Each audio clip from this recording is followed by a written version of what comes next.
on the surface, the Griffins look like your average American family. Chris and Meg go to public school, and Lois is a stay-at-home mom taking care of Stewie, their baby. Peter has a middle-class job, and the show would lead you to believe that, for the most part, they are hurting for money, living paycheck to paycheck most of the time. But watching the show, this doesn't seem to add up, and it actually begs the question, are the Griffins actually rich? But before we get into the question that the majority of the Family Guy fan base has already asked, this year I would like to continue growing the channel. We're currently at 1,300 subscribers, and I would like to just kind of see that number keep going up. Would love to hit 2,000 by the end of the year. It's definitely doable. With your guys' subs, please remember to hit that subscribe button.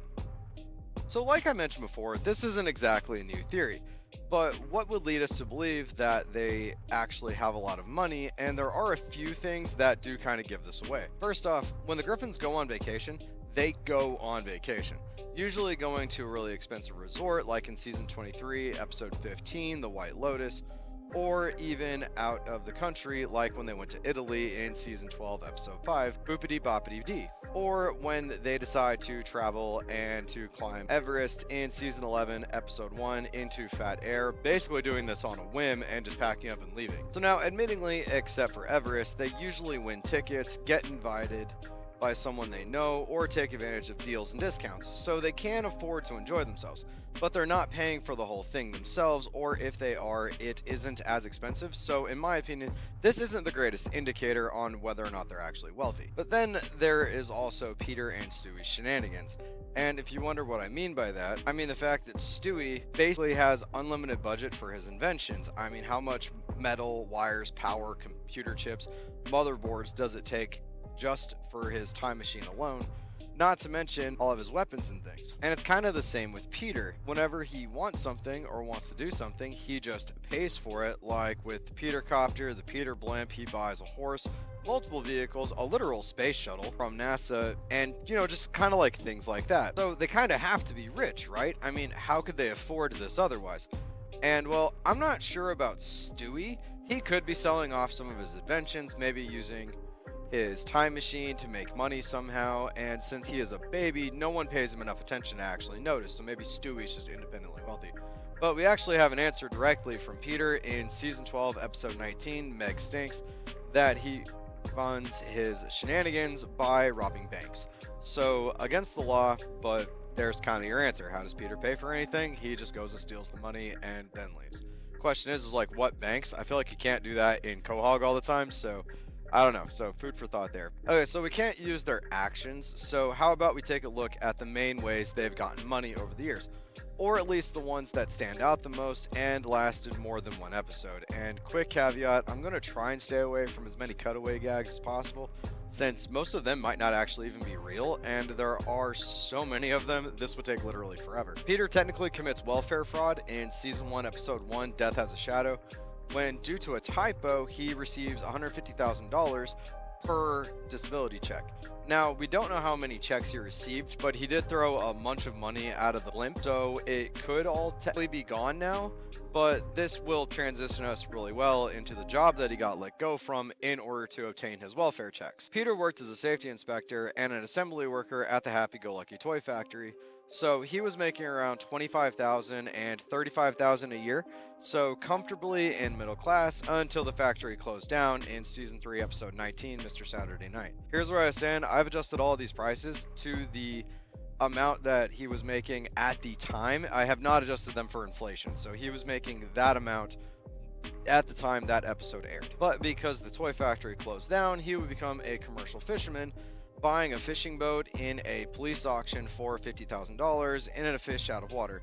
Now, in order to do this, he took out a lot of loans with his house and possessions as collateral. He ends up breaking even when the legendary fish Daggermouth gives him back the 50 grand, but Peter would work as a fisherman until the ship is destroyed in The Perfect Castaway. So a commercial fisherman at that time would have made around $20,000 a year, so a little worse for wear while he had this job, but they're still working. So this kind of like leads into the, hey, we are now living paycheck to paycheck, but we're still kind of making it. Final full-time job we know that Peter has had has been his various roles at Pawtucket Brewing Company, where he has worked a few different jobs, but mostly in the shipping department. And I don't think anyone is getting rich working in shipping, since he was probably making about $49,000 a year. So realistically, they should be living paycheck to paycheck, possibly even just barely getting by, which is realistically what we see in the series. So everything is kind of starting to track that they are just a normal family. So at this point, it's kind of case closed, right? Well, yes and no. See, that's just Peter's income. And as the main breadwinner for the house, it would make sense, but there have been a few things on the side that would definitely have bolstered their income over the years and probably supplements their income now. For instance, the entire family was a top music group named Meg and the Griffins in Don't Make Me Over.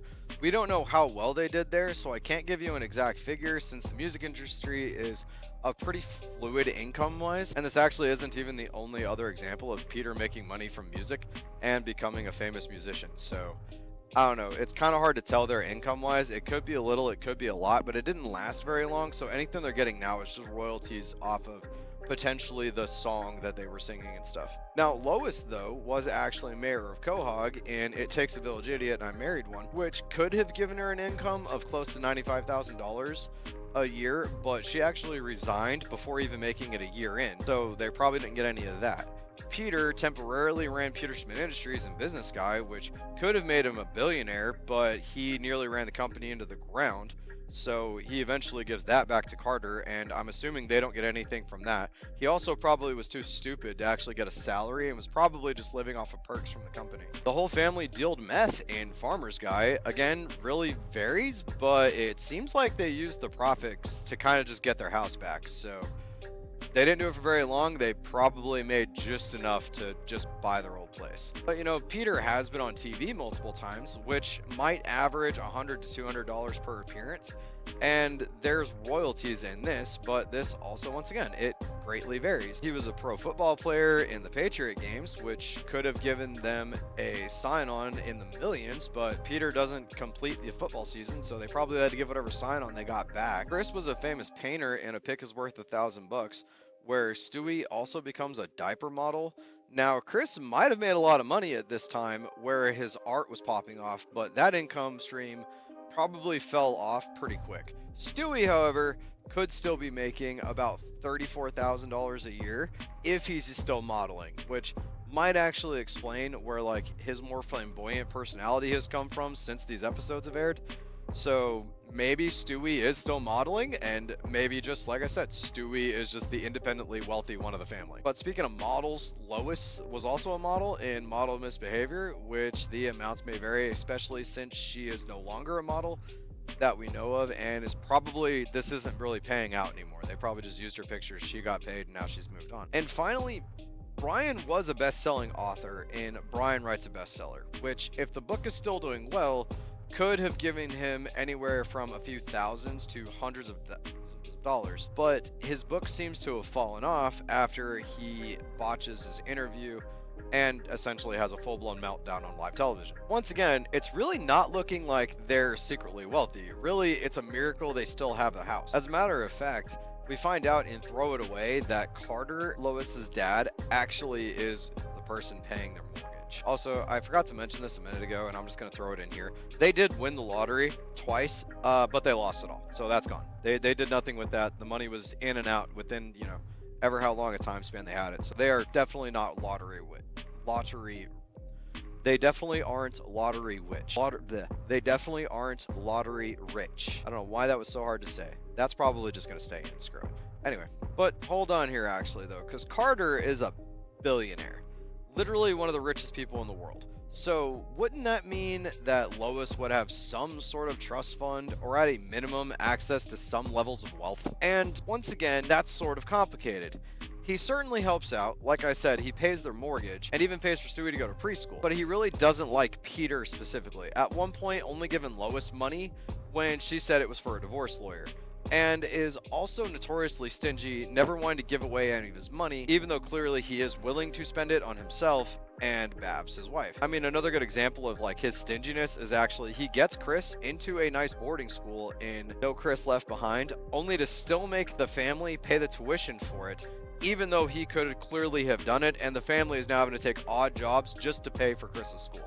Also, in this instance, apparently get fucked Meg, because she was helping to pay Chris's tuition and she was still in high school. So that's fucked. So Lois most likely doesn't have a trust fund, even though she comes from money. Neither her nor any of her siblings are actually wealthy in that aspect. Like, the money stops at Carter. He'll help you, but he will not give you money. You're very much on your own in that family. But there is one final Hail Mary that I know I will be blown up for in the comments if I don't actually mention. Family Guy is technically a show within a show. So that would make them wealthy, right? I mean, some reality show stars are literally millionaires, but unfortunately, that answer is a lot more complicated than I thought it would be. For instance, you might not actually make any money from being on a reality TV show, which I did not know, so this is actually news to me. But it is entirely possible that an entire season of television based around you and your family, and you would not see a dime from it. Now, Family Guy has been going on for 23 seasons as of recording this video, so you would think that it was pretty successful, but we have no real of knowing, outside of a couple of episodes where they break the fourth wall, what is in the show, or just the family being the family. But since we always see them struggling, my guess is they're not making very much money off of Family Guy itself. More than likely, what happens is Fox will just pay for like an experience, set everything up, and then just let the family be the family within that experience. And that's if you even just like to look at this as a show. Like, to me, I like to just think like we're following their lives, and it's more like the Fox, like the show Family Guy, just kind of like brings it around. But they have broke the fourth wall and says, hey, this is, you know, this is all my family. We're all a family, but this is very much a scripted television show. So maybe the actors are rich in the series, but the Griffins themselves that I like to talk about, that is just the family not breaking the fourth wall, are maybe not rich. So, like, sum everything up here, no, I actually do not believe the Griffins are rich, with the small exception of Stewie, who I think is just actually secretly loaded. As a matter of fact, they might actually be worse off than most of the people today. But let me know what you guys think in the comments down below. Did I miss something that would prove otherwise? Did I convince you one way or the other if the Griffins are rich or not? While you're down there, please remember to hit that subscribe button, hit that like button, turn on the notification bell so you never miss another video from me, and I will see you guys in the next video.